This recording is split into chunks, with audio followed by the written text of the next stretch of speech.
ke Intan. Intan, kamu juga Halo. lolos dari maut ya. Alhamdulillahnya begitu. Apa yang terjadi pada dirimu hari itu? 2013 itu aku didiagnosis kanker getah bening jenis limfoma Hodgkin stadium 4. Nah tapi sebenarnya Stadium 4. stadium 4 dong. Stadium 4 tahu? Biasanya stadium 4 itu kata dokter sudah seneng-seneng aja deh menghitung hari. Oke, ini bukan nakut-nakutin kamu ya. Kamu nggak takut lagi sudah ya? Udah lewat sih. Sudah lewat. Betul. Oke, lebih lengkapnya apa yang terjadi? Sebenarnya itu berawal waktu itu tahun 2012, itu aku masih kelas 2 SMA.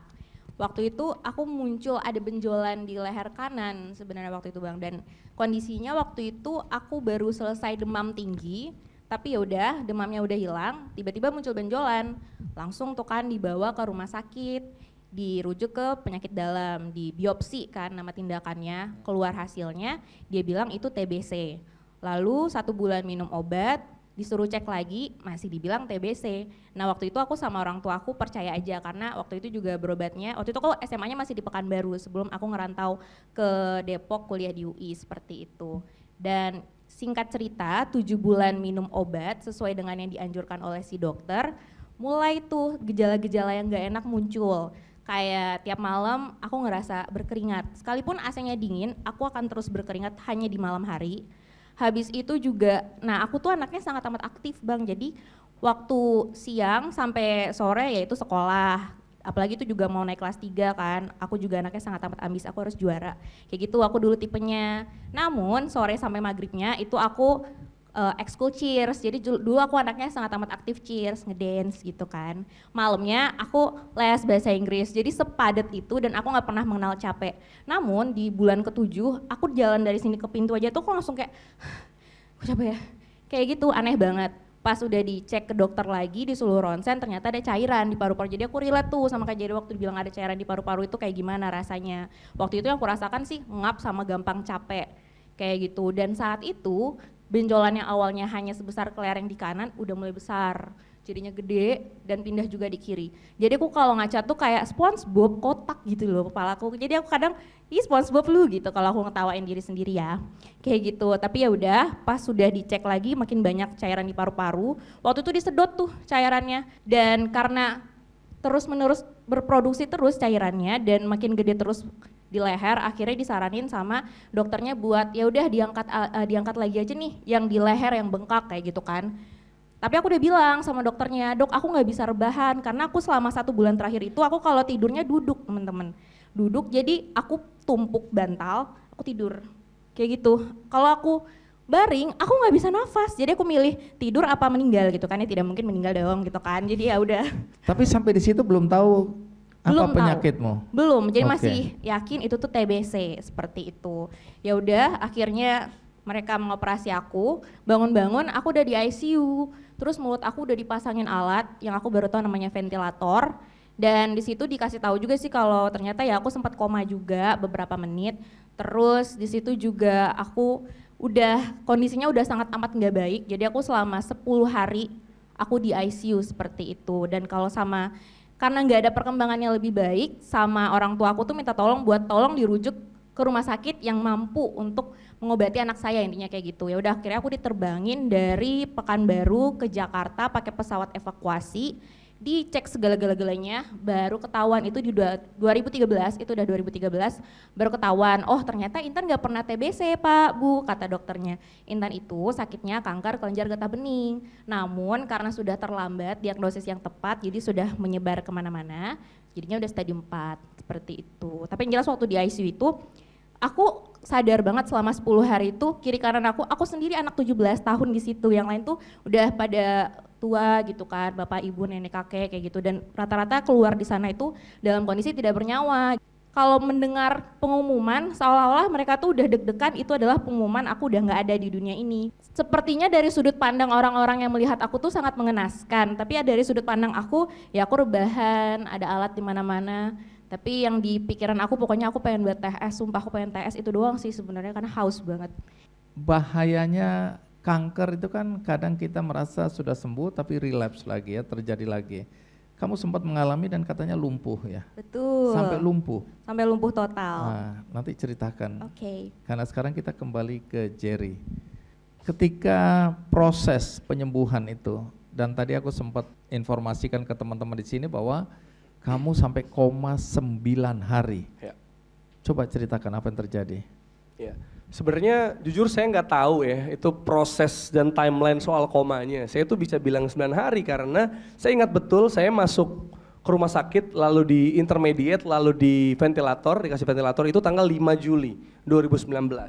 Nah terus kan saya dibius tuh awalnya dibius gitulah.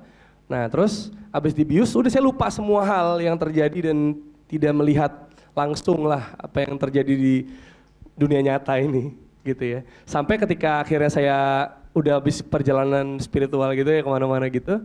Terus pas sadar, ya saya tanya ini tanggal berapa gitu. Nah ketika mereka bilang 14 Juli, oh berarti saya hilang 9 hari gitu.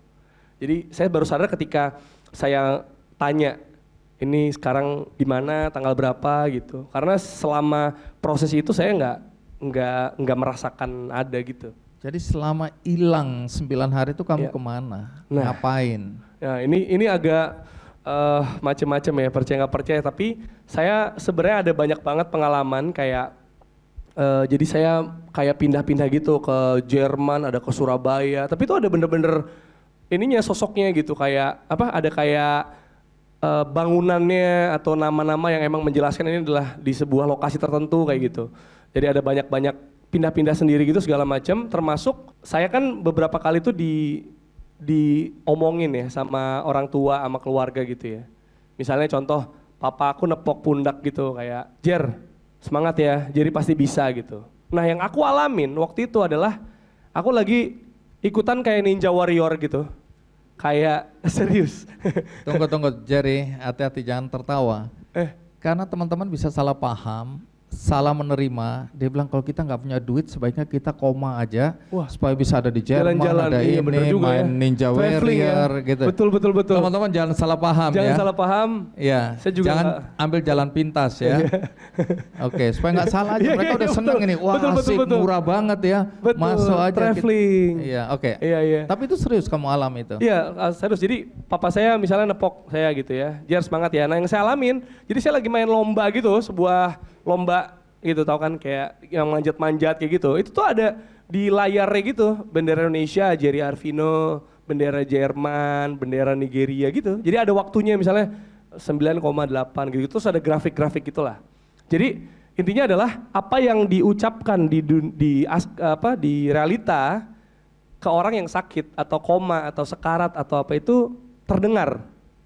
Cuma translate-nya seperti apa gitu, itu yang nggak tahu. Jadi aku masih inget banget, papaku tuh kayak nunjukin, aku tuh lihat kayak ada grafik aku gitu loh main lomba. Tapi padahal itu sebenarnya papa tuh motoin, kan kalau di ruangan ICU tuh ada yang kayak apa namanya, yang lifeline gitu. Layar monitor Iya itu layar ya. monitor ada gitu-gitu. Iya. Kalau Nah, kita udah nggak dengar apa-apa itu betul.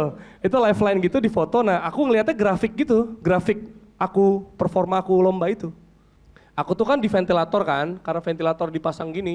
Jadi pas pakai ventilator itu kan mulutnya kering gitu. Nah, jadi mama aku tuh makein madu gitu loh kayak biar kering. Nah, aku tuh entah kenapa aku baru cocokin setelah aku sadar bahwa waktu aku kemana-mana itu bibir aku tuh tebal gitu loh, kayak Angelina Jolie gitu. Gitu. Tapi ternyata aku nanya, emang kemarin kenapa? Soalnya dipakein madu. Oh gitu. Atau pokoknya ada banyak kejadian yang emang berkaitan. Misalnya pernah juga, jadi lagi tiduran gini-gini gitu. Terus kata mamaku, ini kayaknya MC deh gitu. Nah ternyata di mimpi saya bang, itu tuh saya lagi ada di sebuah stadion, saya nggak tahu di mana ya. Saya tuh lagi mendamaikan supporter yang berantem gitu. Jadi ini relate kan ya pekerjaan saya gitu. Kita ini bersaudara gitu. Jadi, tapi itu relate. Jadi saya baru cocokin setelah saya sadar endingnya. Orang kan penasaran endingnya. Jadi endingnya itu adalah ketika saya udah berjalan kemana-mana gitu. Itu tuh, jadi saya di sebuah basement, gelap banget basementnya. Terus tiba-tiba ada kayak cahaya dari satu ruangan lah, anggaplah itu ya kayak gitu cahaya. Satu ruangan kecil aja ada cahaya. Otomatis saya masuk ke situ dong. Wah gelap banget nih, saya masuk ke situ. By the way saya juga ngidam es teh manis waktu itu. Atau es jeruk. Ya, jadi relate. Terus masuk karena kering bang. Itu es teh manis enak banget bang. Masuk ke ruangan itu, ya kan.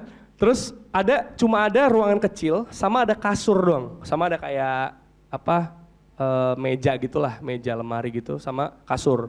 Terus udah tuh saya, aduh kok saya capek banget ya, saya udah habis kemana-mana gini gitu. Akhirnya saya memutuskan saya tidur di situ, saya tidur di kasur itu. Akhirnya saya tidur, terus saya melek, terus ya udah ada keluarga saya, ada siapa gitu. Oh udah sadar nih, oh ya udah. Saya kan cuma tahu infeksi lambung, saya nggak tahu paru-paru, jantung segala macam. Bahkan saya bilang gini bang, kan saya iseng sih emang bang, saya dosa sih bang sama orang tua saya. Jadi pas mereka ngumpul, saya gini, gitu bang. Ini bisa ditanya ke orang tua saya nih. Terus mereka semua kayak nggak lucu ya, apa ini nggak lucu nih? Oh sorry, kenapa emang gitu? Karena saya nggak tahu saya sakitnya sekomplikasi itu, karena ketika saya di ventilator dan bius, saya udah lupa semua hal gitu. Jadi ketika, wah kok banyak orang ya, saya lagi di ini pura-pura aja jantungan gitu. Gitu. Atau mereka marah dan akhirnya mereka nunjukin IG story teman-teman saya, sama kebetulan tante saya sama mama saya itu ngasih buku gitu ke semua tamu yang datang. Abis itu ada tulisannya gitu, Jer cepet bangun ya, gitu kayak semangatin gitu bang. Dikasih bukunya ke saya, nih kamu bikin kita semua khawatir 9 hari gitu bang. Jadi dari IG story banyak itu yang di save-savein, dan buku itu saya tahu bahwa 9 hari saya nggak ada. Baik, teman-teman sekali lagi jangan salah menafsir ini ya. Betul. Wah, kayaknya bahagia banget Oh, ya tidak. jalan-jalan, begitu bangun bisa bercanda gitu ya. Tidak bang, Enggak. langsung miskin bang. Itu aku nggak ikutan, nggak ikutan aku di situ. Kira-kira ya. Aku hanya menasihati yang bagian lain tadi ya. jangan. Kalau itu nanti mereka datang ke aku minta secara finansial aku. Oh harus aduh, bilang enggak. jangan bang. Oke, jadi walaupun ceritanya kelihatannya menyenangkan seperti itu ya, pengalaman hidup, tapi sebenarnya menderita itu ya. Iya betul. Terutama yang ditinggalkan ya, karena tadi sama kayak yang diceritain sama Intan bahwa mereka kan ada ruang tunggu ICU gitu ya. Jadi setiap ada bunyi telepon di situ, pasti keluarga aku Langsung tuh jantungan. wah apa ini? Apakah lewat atau ke apa? Yang ada tuh tanda tangan tindakan gitu loh berkali-kali, tapi kan nggak pernah tenang gitu bang. Itu yang membuat saya juga ternyata yang lebih berat adalah bukan meninggalkan tapi yang ditinggalkan gitu. Dokternya bilang, kamu kalau dibiarkan lebih lama lagi, kalau sarafnya sampai putus, kamu akan lumpuh total, dia bilang gitu kan. Aku yang sangat amat suka jalan, ngedance segala macam, lumpuh total tuh, wah gila kali ya kalau lumpuh total.